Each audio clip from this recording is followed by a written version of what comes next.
Doctor Ravindra Kumar Ravi ने इस गीत को लिखा है जो आपके बीच में प्रस्तुत कर रहा हूँ। आपन पॉलिटिक्स बेची हम बजरिया में, आपन पॉलिटिक्स बेची हम बजरिया में, ऐसन मजा नइखे कवनो नौकरिया में, ऐसन मजा नइखे कवनो नौकरिया में। आपन पॉलिटिक्स बेची हम बजरिया में, आपन पॉलिटिक्स बेची हम बजरिया में, ऐसन मजा नइखे कवनो नौकरिया में, ऐसन मजा नइखे कवनो नौकरिया में।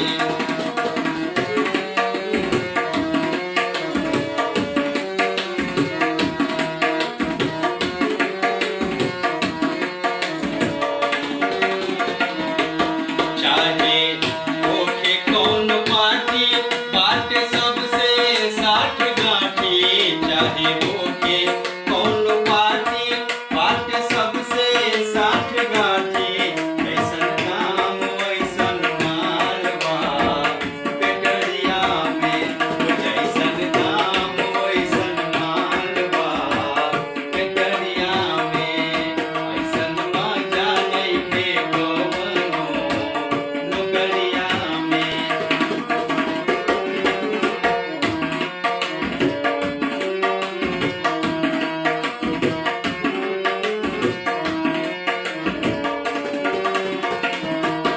राते कांग्रेस में रहनी और भाजपा में गईनी, राते कांग्रेस में रहनी और भाजपा में गईनी, ओ जदयू राजद से, ओ जदयू राजद से हो गईनी दोपहरिया में, जदयू राजद से हो गईनी दोपहरिया में, ऐसन मजा नइखे कवनो नौकरिया में, ऐसन मजा नइखे कवनो नौकरिया में।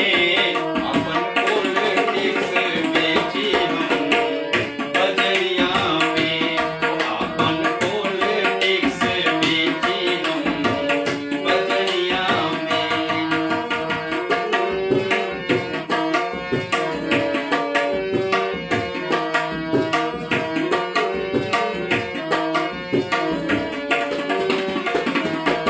चाहे बड़ी कौन काम लिखले गांधी जी के नाम, चाहे बड़ी कौन काम लिखले गांधी जी के नाम, जनता के तो हम, जनता के तो हम गिने फिरबा करिया में, जनता के तो हम गिने फिरबा करिया में, ऐसन मजा नइखे कवनो नौकरिया में, ऐसन मजा नइखे कवनो नौकरिया में।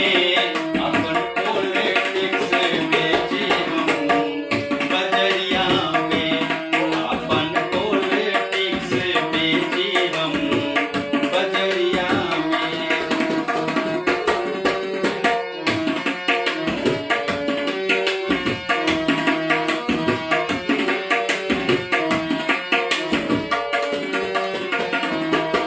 जहाँ मौका मिल जाला उनमें कदी ले घोटाला, जहाँ मौका मिल जाला उनमें कदी ले घोटाला,